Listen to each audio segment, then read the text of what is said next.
fellow wizards! In a few recent live streams, KI developer Cam has teased several new spell changes releasing with the next major update alongside the new world of Darkmoor. However, some of those changes are definitely controversial as they affect how players use some fairly popular spells in both PvE and PvP, including Dark Pact and Empower. So in this video, I'll be unpacking what the new changes are and how they potentially impact PvE players especially. Let's get started. First, I want to touch on changes to Donate Shadow and Dark Surge, which are also spells receiving changes in the next update, as they have actually indirectly impacted the changes to Empower and Dark Pact, as I'll explain in a moment. So beginning with Donate Shadow, there hasn't been that big of a change. Both the original and new version of the spell give 1 Shadow Pip to the target, but now the spell will only cost 1 Shadow Pip to use rather than the original 2. It has also been changed from 75% accuracy to 100%. I think this change has been fairly uncontroversial because it just makes the spell more accessible to use, but that definitely isn't the case with all the other spells following this one. So here's where it gets a little more nitty-gritty. Looking now at Dark Surge, the original version gives 2 power pips to an ally for 1 shadow pip. However, with the new version, you will now get a chromatic pip, so a pip of your own school, and then a weaving chromatic pip, a pip of your weaving school, and it will take 10% of your health. Cam also clarified that if a player doesn't have a weaving school set, he's considering having the spell just giving a power pip instead of the weaving chromatic pip. So obviously this is a pretty big change from the original spell, especially since now the spell takes a pretty hefty chunk of your health in the process. So for max level wizards who tend to hover around 10,000 health for instance, this spell will cost 1,000 health to use, which isn't insignificant. This feels like the devs are definitely leaning into the concept of shadow spells requiring a price to use, whether through health or hanging effects, as we've already seen teased with some of the other new shadow spells in recent months. So if you're new to the concept of shadow packs and the other new shadow spells, I definitely recommend checking out my other video on the topic. Although interestingly, I will say Donate Shadow obviously doesn't cost any health or require a pact to use, and Cam's explanation for this was that the spell doesn't have a pact because you're just giving a shadow pip to someone else. You're not using the power of shadow, you're just giving it to someone. So it does look like there will be some shadow spells that don't have a pact or cost. But back to Dark Surge. Because of the changes and the new health costs, players indicated that they'd rather just use Empower to gain pips instead, which is partially how the new versions of Empower and Dark Pact came to be. So now let's dive into that. First up, Empower currently deals 250 moon damage to the caster to give 3 pips to the caster. So you can see how players would rather use this over the new Dark Surge since it gives 3 pips and costs way less in health to use.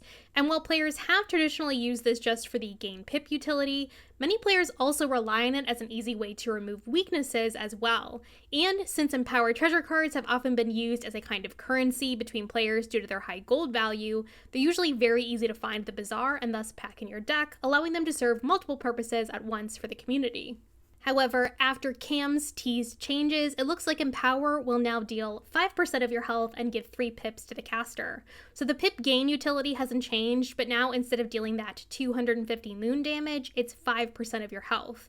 And along with that change, the spell will now no longer remove weaknesses. So basically, upon seeing players say they planned to use Empower over the new Dark Surge, it was decided to tweak Empower as well. However, in the process, they also decided to remove the spell's ability to act as a weakness counter.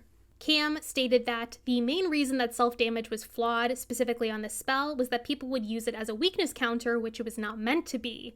The hit, the self-sacrifice of health, is supposed to be a value added to the spell and not a weakness counter. With this change, hopefully that will help weaknesses become more viable as opposed to shields. So even though Empower has been used as a weakness counter for many years at this point, the devs are saying it was never intended to be used this way. Where have we heard that argument before? Oh wait, with the Bazaar changes, which now prevent players from effectively trading items with one another, which was also a widely unpopular decision.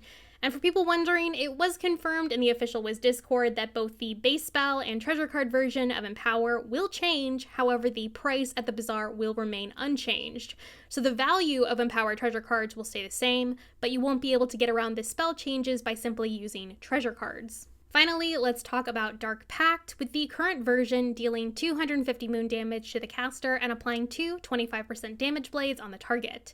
In the same way Empower was used to remove weaknesses, Dark Pact has also historically been used to help counter them while also getting those 25% damage blades as a bonus. However, now Dark Pact will be renamed to Dark Tribute to avoid confusion with the new shadow spells, which have shadow packs. It now deals 5% of your health to the caster and applies 2 35% universal blades to the target. And, just like Empower, you can no longer use it to remove weaknesses. Cam stated in his live stream that he feels this is a buff to the card overall because the blades are now 35% rather than 25%, and it is now stackable with either the sharpened or item card version because the health cost doesn't use a blade up in the process like it would normally if you tried to stack 2 dark packs. And for players who mainly use Dark Pact for the additional blades, I think it's fair to say it is kind of a buff. However, for the many other players who preferred to primarily use it as a weakness counter, this definitely isn't ideal. The one silver lining here is that it was confirmed in the Wiz Discord that while the base spell will be changing, the treasure card version of Dark Pact / Tribute will remain the same, so you'll still be able to use the treasure card to remove weaknesses. So for PvE players, what are your alternative weakness counters? As mentioned, you will thankfully still be able to use Dark Pact treasure cards. However, currently there is not a vendor that sells them, so you do have to farm for them or garden if they aren't in the bazaar. Other alternatives to remove weaknesses include Sacrifice for 3 pips, Bad Juju for 3 pips, Training Purge for 2 pips, Cleanse Charm for 1 pip, or using wand hits or other low-cost off-school hits. However, obviously for a lot of players, Empower treasure cards were readily available and gave extra pips, so I definitely can see players being frustrated by losing it as a weakness counter. And a lot of these other TC options aren't necessarily as easily available if you can't find them at the bazaar. But beyond that, I do take issue with some of the mentality behind these changes, especially in regards to how they affect PvE. Because the truth is, with the information we have so far, it does look like these changes appear to be primarily PvP driven without much care given to how this might affect PvE players, which appears to be a common theme recently. For instance, if this was truly an issue of the devs believing that these types of death spells like Dark Pact and Empower shouldn't be used as weakness counters, why leave spells like Sacrifice or Bad Juju intact? It's because both are already banned from PvP, so it doesn't affect anything to leave them as is. However, this proves that it's not really about balancing PvE in any meaningful way, it's just PvP they're thinking about, which is pretty frustrating. As mentioned many times before this video, PvP players make up a very tiny but vocal portion of the player base and appear to get the majority of the devs' consideration when it comes to spell changes, which doesn't feel fair. We can also see this in regards to recent spells, from spell weaving to the new Aquila spells. They're all primarily PvP focused and balanced, and PvE players struggle to find uses for them. So these changes to Empower and Dark Pact begin to feel like another case of favoritism of the minority over the majority. So what's the solution? I think many PvE players would prefer a case of multiple paths for both Empower and Dark Pact, with one version for PvE and one version for PvP, since this change clearly isn't motivated by a desire to significantly balance PvE in any way. So we're just losing an effective weakness counter for no reason if that's the case. Unfortunately, I think this is just another example of prioritizing balancing PvP without proper consideration for the negative impact it might have on PvE players' experience. I know personally, my Death Wizard did primarily use both Empower and Dark Pact as a weakness counter rather than just for their original intent. But let me ask you viewers too, in PvE, what purpose were you primarily using Dark Pact and Empower for, and will you still be using them after the change? Because I think I'll find much less use for Empower in particular since there's no treasure card alternative. Another solution to consider is simply accessibility to more weakness counters. Design intern Court did mention in the Wiz Discord that he thinks the main reason they're getting complaints about the spell changes is that there isn't really a solid alternative option for PvE players, so maybe KI needs to add more Purge TC availability, for instance, to make up for Empower TC being changed.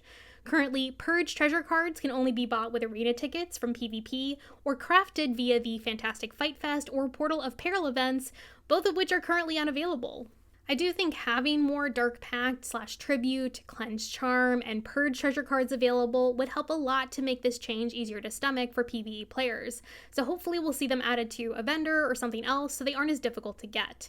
In the meantime, however, if you need to get more of these TC to help remove weaknesses and can't get them at the bazaar, the Saw Palmetto plant is actually a great option, and it can be bought for gold from Ebo in the Garden of Khonsu in Selenopolis.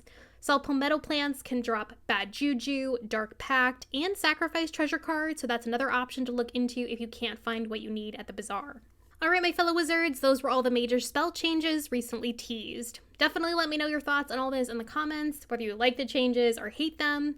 If you enjoyed this video, please consider liking and subscribing, as it really does help me to make more amazing Wiz content for you all. And if you want to support me and the channel further, you can hit the join button below to become one of my awesome channel members. As always, I hope to see you out there in the spiral, and happy questing!